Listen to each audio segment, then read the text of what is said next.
Bank reconciliation statement ये क्या चीज़ होती है और इसको तैयार कैसे हम करते हैं, इसके बारे में हम इस वीडियो के अंदर हम आपके साथ जो है बहुत तफसील के साथ डिस्कस करने वाले हैं। और ये चैप्टर जो है बहुत ही इंपॉर्टेंट रहने वाला है, खास करके जो फाइनेंस अकाउंट असिस्टेंट के लिए जो बच्चे तैयारी कर रहे हैं उनके लिए बहुत ही मुफीद और लाभदायक रहेगा। इसमें से बहुत सारी चीज़ें भी आपको क्लियर होंगी जो अकाउंटेंसी के रिलेटेड हैं। उससे पहले हमने इसी यूट्यूब चैनल के ऊपर अकाउंटेंसी का जो बेसिक लेक्चर है, जिसमें आपने बुनियादी चीज़ें जो इसमें भी बहुत सारी चीज़ें उनका इस्तेमाल होगा, उन चीज़ों को समझने के बाद ही आप इस वीडियो पे विज़िट कर सकते हैं। अगर आपने वो वीडियो नहीं देखी होगी तो पहले उस वीडियो में जाके देख लीजिए। बहुत सारे बेसिक कंसेप्ट हमने क्लियर किए हैं, क्योंकि बहुत सारे बच्चे जो फाइनेंस या अकाउंटेंसी के बैकग्राउंड के नहीं हैं तो उनको थोड़ी सी बहुत दिक्कत आ ही जाती है। तो आदाब अस्सलाम प्यारे बच्चों, इस वीडियो के अंदर हम बात करने वाले हैं बैंक रिकॉन्सिलिएशन स्टेटमेंट के बारे में। तो मैं उम्मीद करता हूं कि आपको ये वीडियो अच्छी लगेगी और बहुत मज़ा आने वाला है इस चैप्टर के अंदर आप तमाम दोस्तों को। बस मेरी गुजारिश इतनी हर वीडियो के अंदर यही रहती है कि आप अगर चैनल पर नए हैं तो आप प्लीज़ सब्सक्राइब कीजिए चैनल को, वीडियो को अगर अच्छी लगे तो इसको लाइक कीजिए और दूसरे दोस्तों तक भी इसको शेयर कीजिए। तो यहाँ पे शुरू करेंगे, उसके बाद हम समझने की कोशिश भी करेंगे। सबसे पहले हम इस बैंक रिकॉन्सिलिएशन स्टेटमेंट के बारे में पढ़ेंगे कि ये चीज़ होती क्या है। तो यहाँ पे लिखा है कि आपने पढ़ा है the business organisation keep a record of their cash and bank transaction in cash book. यानी कैश बुक के अंदर कैश का भी और बैंक ट्रांजैक्शन का भी एक रिकॉर्ड रखते हैं एक बिजनेस ऑर्गेनाइजेशन, चाहे वो छोटा सा बिजनेस हो या बड़े से बड़ा बिजनेस हो। तो बिजनेस के पॉइंट ऑफ व्यू से अगर हम पढ़ेंगे, सोचेंगे, समझेंगे तो हमें एक चीज़ समझ आएगी कि एक बिजनेस ट्रांजैक्शन जो है, एक ऑर्गेनाइजेशन जो है, वो कैश का जो रिकॉर्ड है वो कैश बुक के कैश कॉलम में, और बैंक जो ट्रांजैक्शन होती है वो एक रिकॉर्ड रखा जाता है अपने पास। एक तो बैंक में उनका रिकॉर्ड तो रहता ही है उनकी ट्रांजैक्शंस का, लेकिन वो अपने ऑर्गेनाइजेशन के अंदर भी जो अकाउंटेंट होता है वो अपने पास उस रिकॉर्ड को रखता है। The cash book also serves the purpose of both the cash account and the bank account and shows the balance of both at the end of the period। यानी कि पीरियड के एंड पे उसका balance भी दिखाता है, चाहे वो कैश अकाउंट हो चाहे वो बैंक अकाउंट हो, तो उसका बैलेंस वो हर पीरियड के एंड पे, साल के बाद या 6 महीने के बाद, 1 महीने के बाद उसके एंड पे दिखाता है। Once the cash book has been balanced, एक बार जब कैश बुक बैलेंस हो जाती है, it is usual to check its detail with the record of the firm banks transaction as record by the bank. यानी जो बैंक ने उसकी ट्रांजैक्शन को रिकॉर्ड किया है तो उसको चाहिए कि वो इसको सही भी करे, इसकी रिकॉर्ड को, यानी जो रिकॉर्ड उसने फाइनेंशियल बैंक ट्रांजैक्शन का लिखा हुआ बैंक के साथ, उसको क्या करे, चेक करे, क्रॉस चेक करे, उनको सही करे। To enable this cheque the cashier need to ensure that the cash book is completely up to date and the recent bank transaction, जिसे बैंक पासबुक होती है, has been obtained from the bank। यानी कि जिस तरीके से आप mini statement निकालते हैं या कैश बुक या पासबुक, आपके पास कैश बुक नहीं पासबुक आपके के पास होती है, बैंक के पास आप जाते हैं, उसको कहते हैं कैशियर को वहाँ पे कि आप एंट्री कर दीजिए, ठीक है। तो उसके बाद एंट्री करने के बाद वहाँ पे कुछ डेबिट आता है, कुछ क्रेडिट आता है, जो ट्रांजेक्शन है उसको हम अपनी बुक के साथ, जो हमारा बिजनेस होगा या किसी का भी बिजनेस होता है, वो वाला बिजनेसमैन जो है वो कैशियर उसके साथ उन ट्रांजेक्शन को चेक करता है, एनेबल दिस चेक, ठीक है। A bank statement or the bank passbook, मैंने यही चीज़ बोली, बैंक स्टेटमेंट, मिनी स्टेटमेंट या स्टेटमेंट बोलो आप, या is copy of the bank account as shown by the bank record. यानी कि कॉपी होती है वो, तो जो बैंक रिकॉर्ड आपके अकाउंट की बताती हो, ठीक है।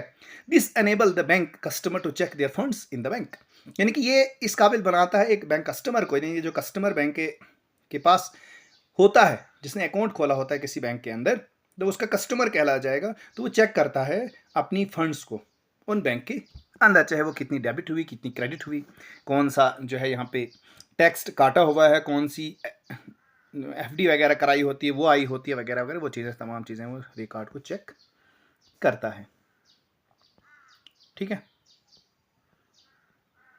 ये चीज़ हमने पढ़ी।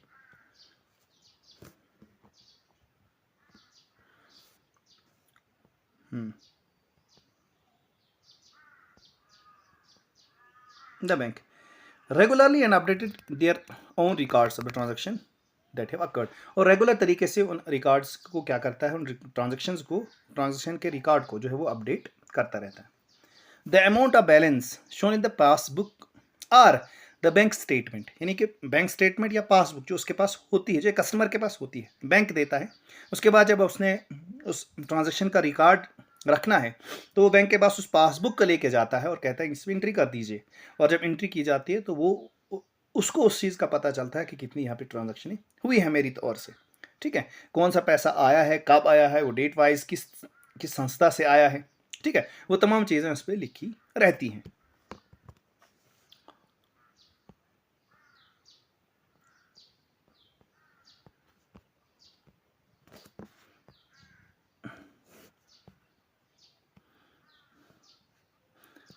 हाँ, the balance shown in the passbook, ये हमने किया, must tally with the balance है shown in the cash book. और कैश बुक के पास जो उसके पास वो रिकॉर्ड रहता है तो वो जरूरी होता है कि उसको टैली कर ले एक बार। ठीक है, बट इन प्रैक्टिकल यानी in practice these are usually found to be different.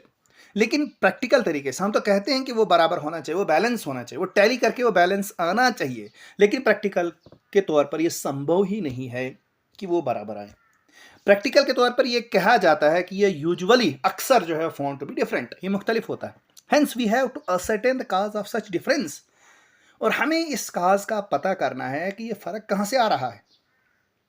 मिसाल के तौर पर आपके पास कैश बुक है जो बिजनेस ट्रांजैक्शंस के लिए आपने बनाई, और आपने बैंक स्टेटमेंट या पासबुक भी आपने लाई, और जब उन दोनों को क्रॉस चेक आपने किया तो आपको डिफरेंट वहाँ पे आपको अमाउंट मिलता है। जब आप एक खास पीरियड के बाद, एंड ऑफ द पीरियड के दौरान, जब उन ट्रांजैक्शंस को आप टैली करते हैं, आपकी अपनी बिजनेस की जो कैश बुक है उसके साथ आप बैंक का जो स्टेटमेंट है, चाहे वो पासबुक हो या बैंक स्टेटमेंट हो, उसके साथ जब हम टैली करते हैं तो आपको डिफरेंस वहाँ पे दिखता है साफ साफ। तो उस डिफरेंस की वजूहात क्या है, उसका काज क्या है, उस काज को एसर्टर्न करने के लिए, उसको देखने के लिए क्या किया जाता है। It will be observe that the bank statement passbook shows all debits on the credit column. ये हम देखते हैं, ऑब्जर्व करते हैं कि जो बैंक स्टेटमेंट है, चाहे बैंक स्टेटमेंट है चाहे वो पासबुक है, उसमें जितने भी डिपॉजिट आपने पैसा किया है वो क्रेडिट कॉलम में आपके पास होता है। यानी जो भी चीज़ आपने अकाउंट में डाला हुआ, डिपॉजिट किया हुआ है, मतलब वो आपके किस पे आता है, क्रेडिट कॉलम में आता है। और जो चीज़ आपने उस अकाउंट से विड्रॉ की है, मतलब पैसा निकाला, चाहे एटीएम के ज़रिए से निकाला है, चाहे किसी पेटीएम के ज़रिए से, या आमतौर पर जम्मू कश्मीर के अंदर आप देखेंगे एम पे यहाँ पे बहुत ज़्यादा मशहूर है, जम्मू कश्मीर का एम पे, उसके ज़रिए से आपने किसी दूसरे अकाउंट में ट्रांसफ़र किया है, तो इसका मतलब वहाँ से आपने अकाउंट से पैसा निकाला है तो विड्रॉ किया है। तो विड्रॉ करने के बाद आपका जो अमाउंट है वो आपके डेबिट कॉलम में आएगा, यानी कि विड्रॉ किया हुआ अकाउंट डेबिट कॉलम में आया है। या अगर आपने अपने ही अकाउंट में पैसा डाला है या किसी और ने आपके अकाउंट में पैसा डाला है तो वो तमाम चीज़ें डिपॉजिट में आएंगी, कि वो चीज़ें आपने उस अकाउंट के अंदर डिपॉजिट की हैं, तो वो डिपॉजिट आपकी क्रेडिट कॉलम में आता है। बात यहाँ पे समझनी है आपने, क्योंकि यही डिफरेंस आपको इस चीज़ पे समझने पे मजबूर करेगा कि हमारे पास जो पासबुक है या बैंक स्टेटमेंट है, देखो एक चीज़ आपने याद रखनी है, जो पासबुक है और बैंक स्टेटमेंट, ये दोनों चीज़ें हैं जो एक ही को टारगेट करती हैं। चाहे वो बैंक स्टेटमेंट आप निकालिए, चाहे आपके पास पासबुक होगी, ये दोनों चीज़ें एक ही हैं। यानी बैंक स्टेटमेंट होता है आपके अकाउंट की तमाम जो इंफॉर्मेशन है, 2 या 3 पेजेस या 4 पेजेस पे वो कैशियर या बैंकर आपको दे देता है। या आपके पास पासबुक है, जब अकाउंट आपने खोला आपको पासबुक इशू की जाएगी, और टाइम टू टाइम आप बैंक के पास जाएंगे, आप कहेंगे कि इसकी पासबुक एंट्रीज करा दें, तो वो भी आपके पास एक बैंक स्टेटमेंट ही है, कि बैंक के पास ही आपने उस पासबुक को लेकर वहाँ पे चीज़ें जो आपने क्रेडिट और डेबिट में की हुई हैं, उस वही चीज़ वो रिकॉर्ड उस पासबुक पे आता है। हाँ, अगर आपके पास पासबुक नहीं है तो आप एप्लीकेशन के ज़रिए से जो बैंक में कैशियर या कोई और वहाँ अकाउंटेंट है, उसको आप एप्लीकेशन के ज़रिए से कहते हैं कि मुझे बैंक स्टेटमेंट चाहिए 1 साल की, 2 साल की, या इस साल की, या इस महीने की, तो आपको ईजिली दे देता है अगर आपके पास पासबुक नहीं है। ठीक है, लेकिन ये डिफरेंस आपको ने याद रखना है कि उस बैंक स्टेटमेंट में या पासबुक में, यानी बैंक स्टेटमेंट और पासबुक दोनों एक ही चीज़ है, यहाँ पे आपको थोड़ा सा ये कंफ्यूज नहीं होना है। ठीक है, ये दोनों एक ही चीज़ें हैं। तो इसमें जो डिपॉजिट आप पैसा करते हो, मतलब आपके अकाउंट में जाते तो आप बैंक ही हो, या किसी दूसरे मोबाइल के ज़रिए से आप, या किसी दूसरे चीज के जरिए से ट्रांजैक्शंस करते हैं, जिसे हम चेक कहते हैं, चेक। लेकिन वो अकाउंट या वो अमाउंट अगर आपके अकाउंट में आता है, मतलब एंटर होता है, तो डिपॉजिट कहेंगे हम, तो वो क्रेडिट कॉलम में आएगा।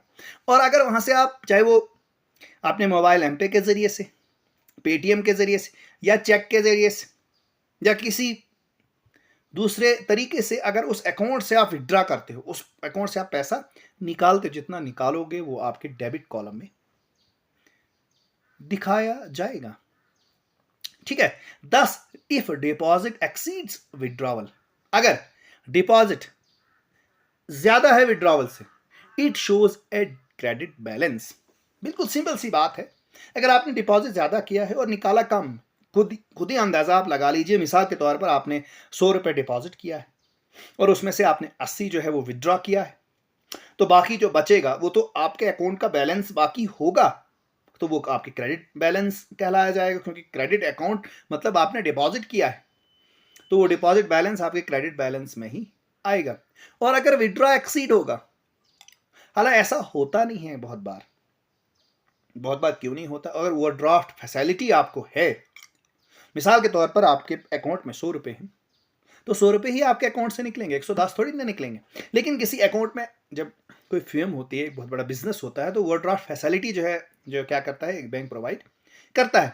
बैंक ये कहता है कि अगर आपको कभी कभार अगर आपके अकाउंट में 100 रुपए ही हैं, तो अगर आपको 150 120 की जरूरत कभी कभार पड़ेगी, तो आप विड्रा कर लीजिए।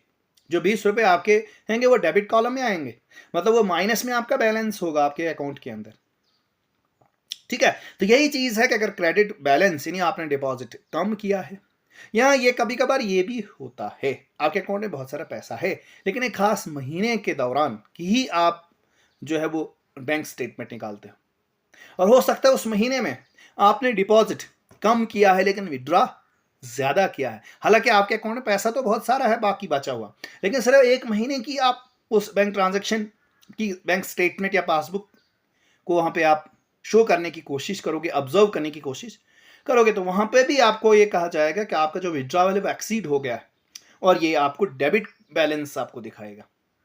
ओवरड्राफ्ट फैसिलिटी जब किसी को होती है, यहाँ ब्रैकेट में लिखा है, यहाँ कभी कभार मिसाल के तौर पर आपके अकाउंट में सच में 20 रुपये या 30 रुपये या 50 रुपये हैं, लेकिन आप जो हैं किसी चेक के जरिए से या किसी दूसरी तरीके से आप 60 रुपये 50 के जरिए से निकालना चाहेंगे, तो 60 रुपये तो निकलेंगे, लेकिन जो 10 रुपये एक्स्ट्रा निकालेंगे वो बैलेंस जो आपको डेबिट बैलेंस में दिखाएगा। डेबिट बैलेंस मतलब ये उधार आपके पास है पैसा, आप डेटर हो अब इसके लिए, बैंक के लिए, तो ये चीज़ यहाँ पे इसलिए डेबिट कॉलम है।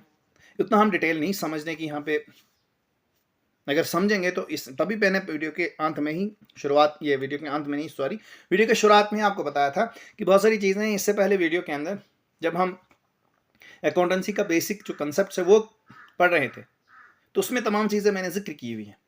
ठीक है, तो वहाँ पे जाके विजिट करके आप उस तमाम वीडियोस को आसानी सुन सकते हैं, समझ सकते हैं। ठीक है, तो ये चीज़ हमने वहाँ पे पढ़ी हुई है। अब यहाँ पे ज़रूरत क्यों पड़ी है अब रिकन्सिलिएशन की? रिकन्सिलिएशन होता है चेक करना। ठीक है, कैश बुक जो आपके पास है, आपके अकाउंटेंट मतलब बिजनेस का जो अकाउंटेंट है उसके पास कैश बुक होती है, और आपका जो अकाउंट है वो किसी न किसी बैंक के साथ कनेक्टेड है, किसी बैंक के अंदर ही अकाउंट खुलता है, तो उस बैंक के ज़रिए से या तो आप पासबुक वहाँ से लाएंगे या तो वहाँ बैंक स्टेटमेंट निकालेंगे और अपने अकाउंटेंट, बिजनेस के अकाउंटेंट को दे देंगे और आपको कहेंगे कि आपको क्रॉस चेक कीजिए। तो अब क्रॉस चेक करने के बाद मैंने पहले ही यहाँ पे आपको समझाया, यहाँ पे आपने पढ़ा कि प्रैक्टिकली तरीके से कभी भी इनका जो बैलेंस आता है वो बराबर नहीं होता है, बल्कि इसमें डिफरेंस पैदा होता है। उस डिफरेंस की वजह को ढूंढने के लिए ही एक स्टेटमेंट दी जाती है, उसको रिकन्सिलिएशन कहते हैं, उसी को बैंक रिकन्सिलिएशन स्टेटमेंट कहते हैं। ठीक है, यही चीज तो समझानी थी यहाँ पे आपको। It is generally experience that when a comparison is made between the bank balance as shown in the firm cash book, यानी बैंक बैलेंस जो कहाँ दिखाया है, फिर्म के द्वारा एक कैश बुक के अंदर दिखाया गया है, the two balance do not tally, वो बैलेंस टैली ही नहीं होते, वहां पे फक आ जाता है, वहां पे डिफरेंस आ जाता है।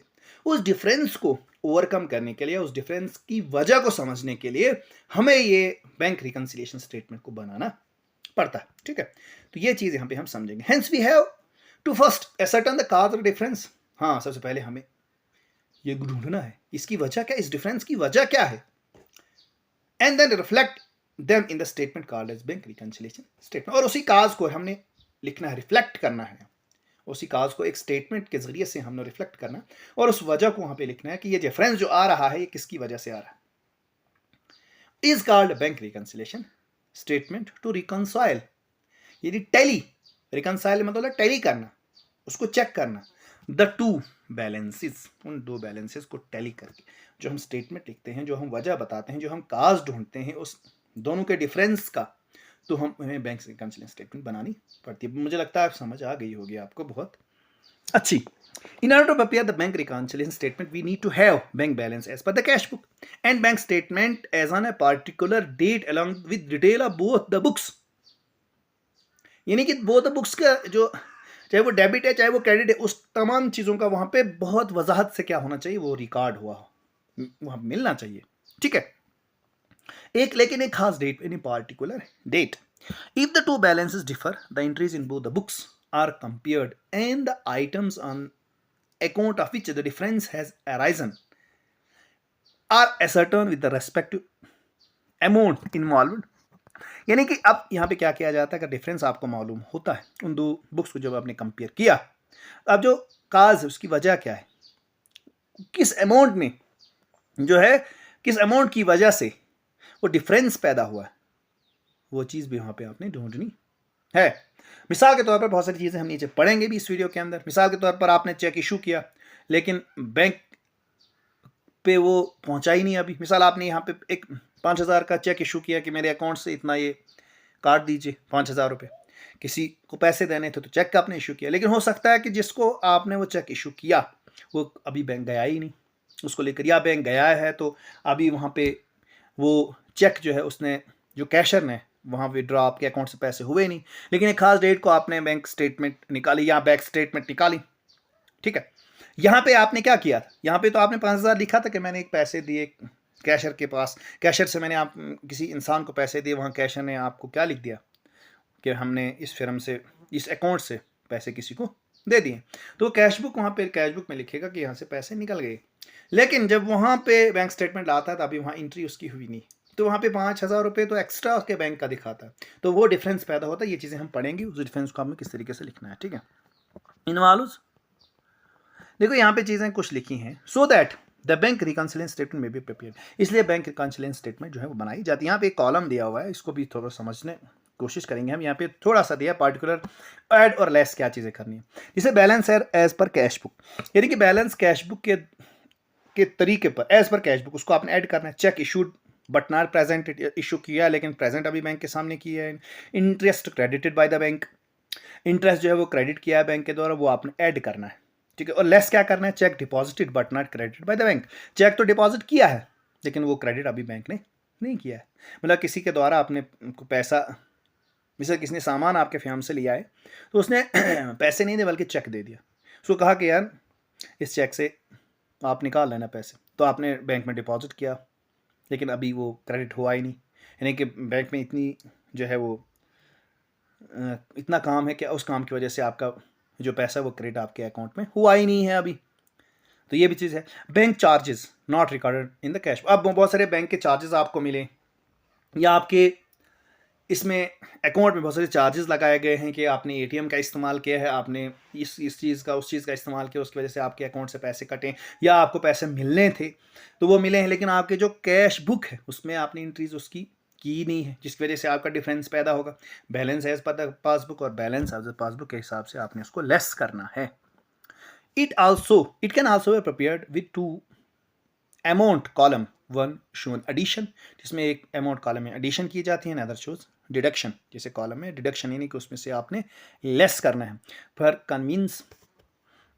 Convince we usually adopt this treatment, हम आमतौर पर इसको कन्विंस करने के लिए, इसको इस झंझट को ख़त्म करने के लिए एक ट्रीटमेंट का इस्तेमाल हम करते हैं। जिस तरीके से बैलेंस आता है कैश बुक, यहाँ पे अगर कैश बुक है तो प्लस करेंगे तो यहाँ से साइड से माइनस करेंगे, जिस तरीके से यहाँ पे देखो इसको प्लस किया जाता है। Cheque issued but not presented, ये भी इसको प्लस किया जाता है। Interest credited by the bank, इसको भी प्लस किया जाता है, लेकिन cheque deposited but not credited by the bank इसको माइनस करते हैं। या bank charge is not record in the cash book, उसको भी हम माइनस करते हैं। तो हम balance as per the passbook के हिसाब से हम वहाँ पे इस चीज़ों को करते हैं, ठीक है। उसके बाद अगला जो पॉइंट है, कहते हैं reconciliation of the cash book and the bank passbook balance amount to be explain of difference between them, यानी कि और ये बैंक ट्रांजेक्शन स्टेटमेंट के अंदर हम इस चीज़ को भी एक्सप्लेन भी करते हैं कि जो फ़र्क आया है ये कैसे आया है। Difference between the cash book and the bank passbook is caused bye, अब ये जो डिफरेंस आया है ये हमने बैंक रिकॉन्सिलेशन स्टेटमेंट में लिखना है। अब बैंक रिकॉन्सिलेशन स्टेटमेंट किसने बनानी, वो तो बिजनेस का जो कैशर है, भी आप अकाउंटेंट है लेकिन किसका, बिजनेस का, उसने लिखना है।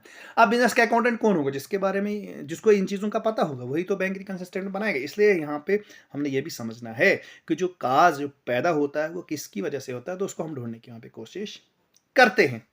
तो यहाँ पे timing difference on regarding the transaction, सबसे पहले ये चीज़ होती है, timing difference on regarding the transaction. ये फर्क होता है टाइमिंग डिफरेंस का। मिसाल के तौर पर मेरे पास एक चेक आया 5,000 का, मैंने कोई सामान, मेरा एक बिजनेस है, तो और उस बिजनेस का एक अकाउंट भी है लेकिन वो बैंक में है।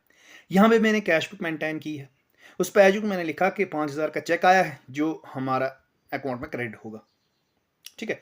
लेकिन वो इश्यू मैंने चेक मैंने दे दिया बैंक के पास, अब बैंक ने उसको अभी प्रेजेंट किया ही नहीं है, तो वहाँ पे अभी मैंने जो 5,000 यहाँ मैंने ऐड किए वहाँ पे ऐड नहीं हुए मेरे अकाउंट के अंदर। लेकिन उसी दौरान मैंने क्या किया कि मैंने एक बंदे को भेजे, उसको कहा कि आप बैंक स्टेटमेंट लाओ। अब बैंक स्टेटमेंट लाता है, अब यहाँ पे -5,000 का फर्क, यहाँ पे अगर मेरा बहुत सारा बैलेंस होगा, मिसाल 2 लाख का यहाँ पे कैश बुक में जो बैलेंस दिखाती है, लेकिन वहाँ 1,95,000 ही दिखाई, क्योंकि 5,000 जो यहाँ पे मैंने ऐड किया है वो वहाँ पे बैंक में के अंदर ऐड अभी हुआ नहीं। और डिफरेंट अगर हो भी जाएगा तो इस रिकॉर्डिंग का टाइम डिफरेंस भी होगा। मिसाल के तौर पर मैंने अभी चेक पकड़ा हुआ, तो इस डेट को मैंने पकड़ा है और फिर मैंने बैंक भेज दिया। बैंक में हो सकता है 2 दिन बाद उसका नंबर आएगा या 3 दिन के बाद, और जब वहाँ पे नंबर आएगा तो वो कैशर जो है बैंक के अंदर होगा वो है वही डेट लिखेगा जब उसके पास चेक पहुँचेगा, और मुझे तो चेक 2 दिन पहले पहुँचा हुआ। तो इसका मतलब क्या है, टाइमिंग डिफरेंस होगा, जो ट्रांजेक्शन का रिकॉर्ड होगा उसके अंदर जो टाइमिंग डिफरेंस पैदा होता है। एक चीज़ ये है, ये error made by the business or the bank, या कोई एरर अगर या तो बिजनेस एरर क्रिएट करेगा या तो कोई बैंक एरर क्रिएट करेगा। बिजनेस का जो अकाउंटेंट होगा वो एक एरर क्रिएट कर सकता है, एक गलती क्रिएट कर सकता है, या बैंक, ठीक है। अब पहले हम टाइमिंग डिफरेंस पढ़ेंगे। कहते हैं when A business compared a balance in its cash book with the balance shown by the passbook, यानी जब ये मुहासबा करते हैं, कंपैरिजन करते हैं कैश बुक के अंदर जो बैलेंस है और पासबुक के अंदर जो बैलेंस। अब पासबुक किसने दी, बैंक ने दी, और कैश बुक कहाँ पे है, बिजनेस के अंदर है। There is often a difference which is caused by the time gap in recording the transaction related either to payment or receipt, यानी कि जब पेमेंट हुई है या आपने पेमेंट दी है, उसमें जो टाइमिंग डिफरेंस होता है उसकी वजह से फिर फर्क यह मालूम होता है या फर्क आता है। The factors affecting time gap include, जिस तरीके से टाइम गैप, जहाँ मैंने चीज़ आपको पहले भी बताई है कि check issued by the bank but not yet presented for payment, bank ने चेक इशू किया हुआ है लेकिन अभी पेमेंट उसकी हुई नहीं है।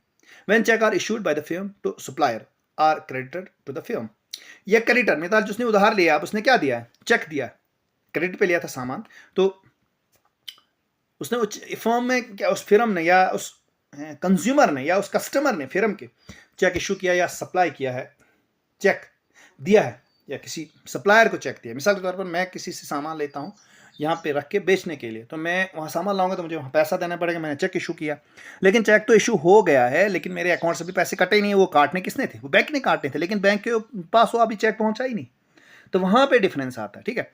When cheque is issued by the firm or to supplier तो अगर फर्म जो है वो इशू करेगी, या creditor to the of the firm, या क्रेडिटर फर्म का जो क्रेडिटर होगा जो उधार पे लेने वाला सामान होगा वो इशू करेगा। There are immediately entered on the credit side of the cash book, वो आमतौर पर कहाँ पे होता है, वो क्रेडिट साइड कैश बुक के अंदर जो है वो इमीडिएट तरीके से एंटर होता है, बहुत जल्दी तरीके से एंटर होता है।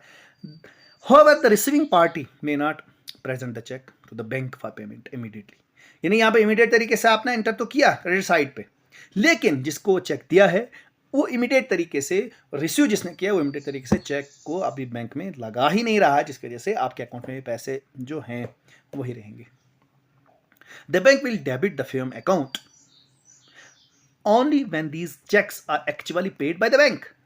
अब डेबिट कॉलम के अंदर वो फर्म का जो अकाउंट होगा वहाँ पे चेक तभी लगेगा जब एक्चुअली बैंक के पास वो चेक पहुँचेगा, तभी जाके वो आपके अकाउंट से पैसे काट सकता है या उस फर्म के अकाउंट से पैसे काट सकता है जब वो चेक पहुँचेगा। बात समझे आप मेरी? तो ये चीज होती है, there is a timing gap between the issue of cheque and its presentation by the bank to the bank which may cause the difference. ये डिफरेंस पैदा करता है। समझ गए बात को? ये सिंपल लैंग्वेज है, यहाँ पे आप ज़्यादा समझने की जरूरत आपको नहीं पड़ेगी बिटवीन द टू बैलेंसेस। यहाँ पे दो बैलेंसेस का इस वजह से फर्क आ रहा है। दूसरी चीज, cheque paid to the bank, मतलब चेक हमने बैंक को दिया बट नॉट येट कलेक्टेड, अभी लेकिन कलेक्ट ही नहीं हुआ है।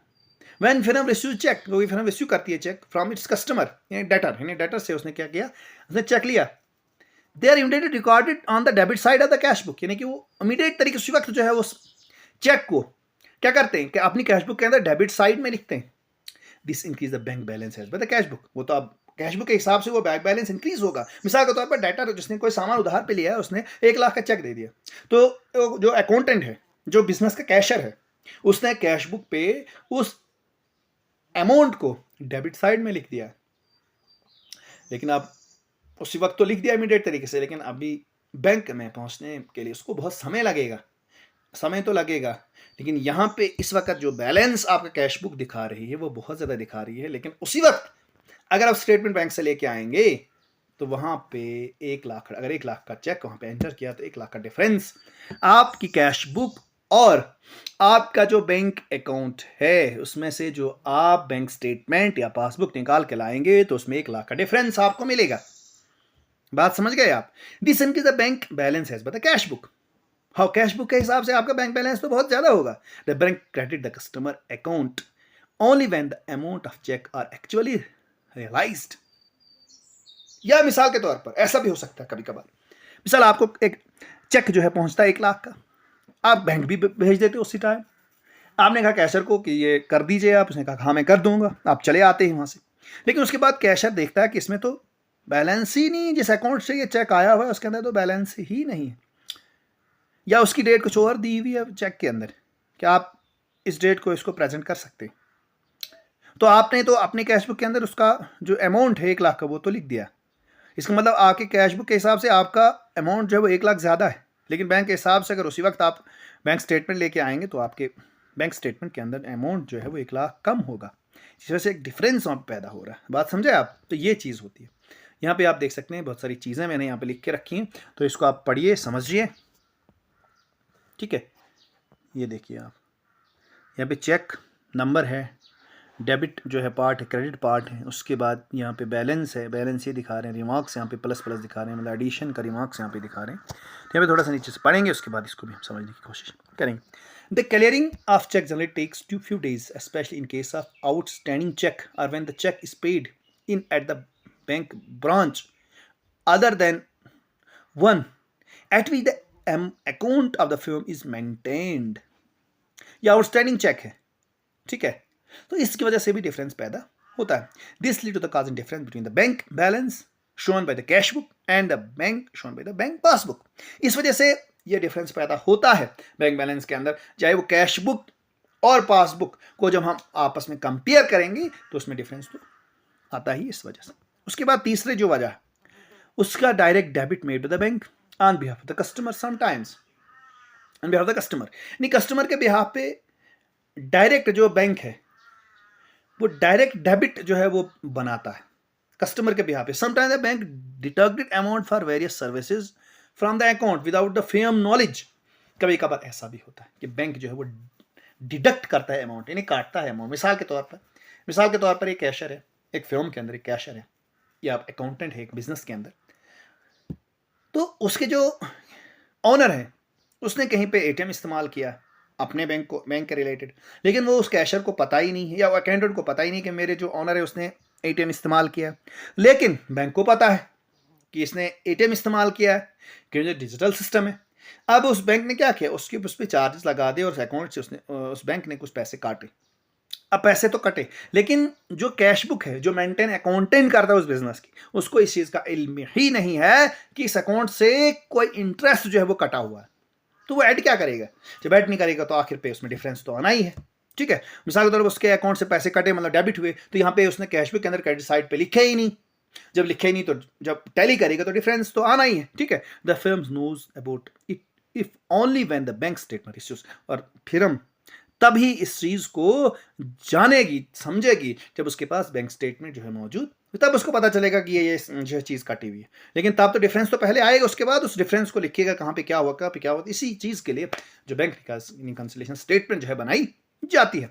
Example of such deduction: cheque collection charges, incidental charges, interest on overdraft facility जो आपको दी है उस पर interest, like unpaid cheque deducted by the bank, या stopped or bounce etcetera. As per result the balance as per the cash passbook will be less than the balance as per the cash book. Passbook में जो balance होगा वो less होगा than the balance as per the cash book के हिसाब से उसका balance जो है कम या ज्यादा होगा। उसका अगला पॉइंट है amount directly deposit by the bank account. Directly deposit किया है बैंक अकाउंट के अंदर, वो तो फिर हमको बेचारे को पता ही नहीं कि यहाँ पे अकाउंट। मिसाल के तौर पर मेरा एक अकाउंट है, मेरा बिजनेस भी है। अब बिजनेस की जो ट्रांजैक्शन होती है वो रिकॉर्ड तो अकाउंटेंट करेगा, लेकिन अकाउंटेंट कहाँ पे उस बिजनेस की ट्रांजैक्शन करेगा? उसी जगह पे जहाँ पे मेरा बिजनेस है, क्योंकि वहाँ पे अकाउंटेंट होगा। अब मिसाल के तौर पर मेरे 2 साल या 3 साल पहले किसी ने पैसे लिए, उसने डायरेक्टली मेरे अकाउंट में ट्रांसफर किए। उसने वहाँ पे बिजनेस पे जाके नहीं दिए, बल्कि डायरेक्टली किसी जगह से अकाउंट में ट्रांसफर कर दिए। लेकिन वो बिजनेस के जो कैशर है, हमारा अकाउंटेंट है, जो ये कैश बुक बनाता है, उसको इस चीज़ का इल्म ही नहीं है कि इस अकाउंट में किसी ने पैसे डायरेक्टली डाले हुए। अब वहां पे लिखेगा क्या, जो पता ही नहीं है। तो लेकिन बैंक को पता है कि इस अकाउंट में पैसे आए हैं, तो ये भी डिफरेंस पैदा होगा। ठीक है, यही चीज लिखी है। There are instances when debtor या a customer directly deposit money into the firm bank account but the firm do not receive the intimation from any source. किसी सोर्स से उस चीज का उनको इल्म ही हासिल नहीं होता till it receives the bank statement, जब तक वो बैंक स्टेटमेंट को रिसीव नहीं करते। इन दिस केस में the bank records the receipt in the firm account at the bank but the same is not recorded in the firm cash book. यानी passbook के अंदर होता है, बैंक के अंदर तो होता है, लेकिन वही रिकॉर्ड जो है उसके कैश बुक के अंदर नहीं होता, जो बिजनेस जो है मेंटेन करता है। As a result the balance shown in the bank passbook will be more than the balance shown in the firm cash book. इस वजह से जो पासबुक के अंदर आपका बैलेंस होगा वो ज्यादा होगा किससे? कैश बुक से, जो एक फर्म के अंदर कैश बुक तैयार की जाती है।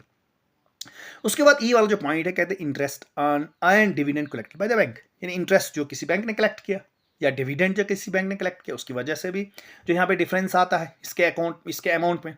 When the bank collected interest and dividend on behalf of the customer then these are immediately credited to the account customer, to the consumer accounts, but the firm will know about these transactions and record the same in the cash book only when if receive a bank statement। वो तभी उन transaction को receive करके तब उन अपनी cash book पे लिख पाएगा जब इसके पास बैंक स्टेटमेंट पहुंचेगी।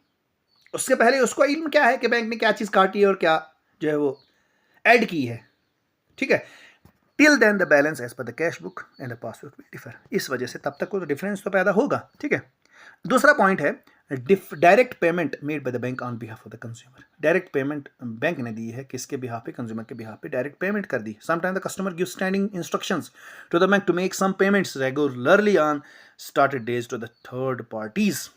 For example, telephone bill, insurance premium, rent, taxes, etc. are directly paid by the bank on behalf of the customer and debited to the account। और उसके अंदर अकाउंट के अंदर क्या क्या है, अकाउंट से डेबिट हो जाता है। Result the balance has but the passbook bank passbook will be less then one shows in the cash. मिसाल के तौर पर क्या कभी कभार होता है, मिसाल के तौर पर मेरे एक बहुत बड़ा बिजनेस है, वहाँ पे मेरा अकाउंटेंट है, कैश बुक है, वगैरह वगैरह, उसको कैश बुक मेंटेन करता है। लेकिन मैंने इंस्ट्रक्शंस दे दी है कि बैंक को कि ऑटोमेटिक तरीके से मेरा जो बिजली का बिल आता है उसको आप डायरेक्ट दीजिए, वो कटा दीजिए। मतलब इसमें इंस्ट्रक्शंस आप दे दीजिए, ये ऑटोमेटिक जो है इस तारीख को ये बिल जो है कटना चाहिए। अब वहाँ पे तो कटता रहता है, लेकिन यहाँ पे कैशर को इस चीज़ का इल्म ही नहीं है कि इस तारीख को कोई चीज़ वहाँ हमारे अकाउंट से कोई चीज़ बैंक के अंदर कटी हुई है। अब वहाँ पे क्या होगा, मेरा बैलेंस तो किसके हिसाब से? उस पासबुक या बैंक स्टेटमेंट के हिसाब से कम होगा, लेकिन यहाँ जो हमारे पास कैशर है और उसके पास जो कैश बुक है उसके हिसाब से मेरे पास बैलेंस के अंदर तो बहुत सारा पैसा है। और जब बैंक स्टेटमेंट मैंने लेके आए तो वहाँ पे बहुत सारा डिफरेंस मालूम हुआ। अब डिफरेंस किस चीज़ का है वो तभी पता चलेगा जब आप बैंक स्टेटमेंट लाएंगे, उस कैशर के सामने जब रखेंगे कि ये देखिए, तो वो उनकी ट्रांजेक्शन्स करता है। अब वजह क्या है, उस डिफरेंस की वजह क्या है, वो वजूहत जिस चीज़ पे लिखता है उसी को कहते हैं बैंक रिकंसिलिएशन स्टेटमेंट। बात समझे आप? इसी चीज़ को हम पढ़ रहे हैं।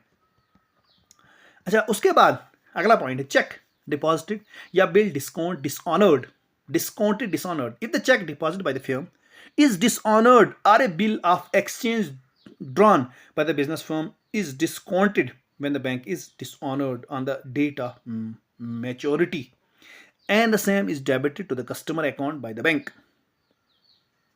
डिसऑनर्ड मतलब होता है ये, इसका मतलब ये, मिसाल के तौर पर मैंने चेक अभी डिपॉजिट किया है, लेकिन मैंने डेट रखी उसको कि ये अगली तारीख, अगले महीने की 10 तारीख को आप ये प्रेजेंट कर सकते हैं चेक, और इस अकाउंट से तब इस अकाउंट में पैसा होगा, आप काट लीजिए। तो लेकिन जो फर्म है उसको मैंने, उसकी जो ट्रांजैक्शन है उसने जो रिकॉर्ड रखा है वो इस डेट का रखा है, और पैसा कटेगा अगली डेट को, अगली महीने की अगली तारीख को, ठीक है। As this information is not available to the firm immediately, और वो इन्फॉर्मेशन इमीडिएटली तरीके से उस फर्म को अवेलेबल नहीं होती है। There will be no entry in the firm cash book के अंदर उसकी एंट्री नहीं होती अबो आइटम्स जो मैंने आपको बताई। This will known the firm when it receive the statement from the bank, और ये तभी फर्म जानेगी, समझेगी जब उसको बैंक की तरफ से एक स्टेटमेंट पहुंचेगा। As a result the as per balance as per the passbook will be less than the cash book. Balance cash book के हिसाब से पासबुक के अंदर बैलेंस जो है वो कम होगा। A difference cause by error, और बहुत सारा डिफरेंस एरर की वजह से भी पैदा होता है, गलती की वजह से, ठीक है। Sometime difference between the two balances में be accounted for by an error on the part of the bank और an error on in the cash book of the business. Cash book के अंदर भी हो सकता है एरर, और bank के हिस्से में भी एरर हो सकता है। This cause difference between the bank balance shown in the cash book and the bank balance shown in the bank statement, और इस वजह से भी जो अमाउंट का जो डिफरेंस होगा कैश बुक के अंदर भी हो सकता है, या बैंक की जो दी हुई बैंक स्टेटमेंट है उसकी वजह से भी हो सकता है। Error commented in recording transaction by the firm, यानी फर्म ने कोई एरर कर दिया अपनी रिकॉर्डिंग में, सब कोई चीज डेबिट करनी थी उसने क्रेडिट कर दी। ओमिशन या wrong recording or transaction related to the cheque issued, cheque deposited, wrong totalling commented by the firm while recording entries in the cash book cause difference between the cash book and the passbook. बिल्कुल simple सी बात है, फिर हम के जो accountant है वहाँ पे कैश बुक मेंटेन करनी थी, उसने कहीं गलती कर दी, चेक डिपॉजिटेड, चेक इशूड वगैरह में गलती कर दी। Error commented in recording transaction by the bank, या एरर कमेंट कर दिया किसी ने किसी ट्रांजैक्शन के द्वारा बैंक के जरिए से। Omission or wrong recording of transaction related to the cheque deposit, wrong totalling commented by the bank while posting entries into the passbook also cause a difference between the passbook and the cash book balance. तो ये चीजें हमने इस bank reconciliation statement के अंदर पढ़ी हुई हैं कि इस तरीके से एक डिफरेंस जो है वो पैदा होगा किस चीज के द्वारा, बैंक के द्वारा, या फिर्म के अकाउंटेंट या कैशियर के द्वारा फिर्म के कैश बुक के अंदर, या बैंक के बैंक स्टेटमेंट या बैंक पासबुक के द्वारा। बैंक स्टेटमेंट और बैंक पासबुक जो है वो एक ही, दोनों चीजें एक ही हैं, ठीक है। इस चीज में आपने थोड़ा सा समझना है। तो ये चीजें होती हैं। अब इसको तैयार कैसे हम करते हैं, ये हमने पढ़ा अभी तक कि बैंक रिकॉन्सिलिएशन स्टेटमेंट होती क्या है। इस वीडियो के अंदर यही हमने समझने की बहुत अच्छे से कोशिश की है। मुझे यहां पे महसूस ये चीजें हो रही हैं कि अब किसी और द्वारा किसी भी दूसरी जगह से, किसी भी चैनल से, किसी भी टीचर से, किसी भी बुक से आपको अब पढ़ने की जरूरत नहीं पड़ेगी कि बैंक रिकॉन्सिलिएशन स्टेटमेंट अब होता क्या है। बहुत अच्छे से मैंने इस चीज को आप तक साझा करने की, पहुंचाने की, समझाने की कोशिश की है, ठीक है। तो बस अगर आपको ये वीडियो अच्छी लगी, ये मटेरियल अच्छा लगा, समझाने का मेरा तरीका अच्छा लगा, तो प्लीज प्लीज प्लीज आप मेरे चैनल को सब्सक्राइब कीजिए, वीडियो को लाइक कीजिए, और इसको दूसरे अपने दोस्तों तक भी शेयर कीजिए। तो इसी टॉपिक के जरिए से, इसी दूसरी वीडियो के अंदर इसी टॉपिक को लेकर हम आएंगे कि इस बैंक रिकॉन्सिलिएशन स्टेटमेंट को अब तैयार हम कैसे करेंगे। कभी कभार क्वेश्चन में पूछा जाता है, एग्जाम में पूछा जाता है कि ये एंट्रीज हैं, आप बैंक रिकॉन्सिलिएशन स्टेटमेंट बना के दे दीजिए। तो हमें नीचे ऑप्शन भी दिए होंगे कि इसमें ये करना है, ये करना, वो करना। तो इसका मतलब आपको बैंक रिकॉन्सिलिएशन स्टेटमेंट के जो तरीका है बनाने का, उसके बारे में भी इल्म होना चाहिए, तब जाके आप उसे बना सकते हैं, ठीक है। तो मिलते हैं नई वीडियो के अंदर। इसी टॉपिक का जो हिस्सा रहता है हमें बाकी, तो 2 वीडियोस के अंदर हम इस टॉपिक को पूरी तरीके से कंप्लीट करेंगे। बहुत सारी चीज़ें हमने इसके अंदर पढ़ी, और उसमें थोड़ा सा हमने पढ़ना है, ज़्यादा हमने पढ़ना नहीं है। हाफ वीडियो हम उस पर बनाएंगे कि हमने इसको तैयार कैसे करना, और उसी वीडियो की जो हाफ हिस्सा है उसमें हम लेके आएंगे MCQs जो इस वक्त इस दौर के अंदर JKSSB पूछ रही है, और इसी टॉपिक के रिलेटेड हम क्वेश्चन लेके आएंगे जो बेहतरीन हुए क्वेश्चन, जो स्टेटमेंट के जरिए से पूछे जाते हैं, जो कंक्लूजन के ज़रिए से पूछे जाते हैं, ठीक है। तो बहुत सारे तरीके जो स्टेटमेंट बेस्ड क्वेश्चंस होते हैं उस तरीके से भी पूछे जाते हैं। अलग अलग तरीके जो जगह भी आज हथकंडे अपनाती है, तो उन हथकंडे को हम क्या करते हैं, खोलने की कोशिश अलग से वीडियो के अंदर हम करेंगे कि क्या क्या चीज़ें किस तरीके से पूछी जाती हैं आज जीके के द्वारा। तो बहुत बहुत शुक्रिया आपका, आप इस वीडियो के अंत तक बने रहिए, इसका बहुत बहुत शुक्रिया। तो बस मज़ीद आपसे गुजारिश, अगर चैनल पर नए हैं तो सब्सक्राइब कीजिए, वीडियो को लाइक कीजिए, शेयर कीजिए। Thank you. खुदा हाफिज़।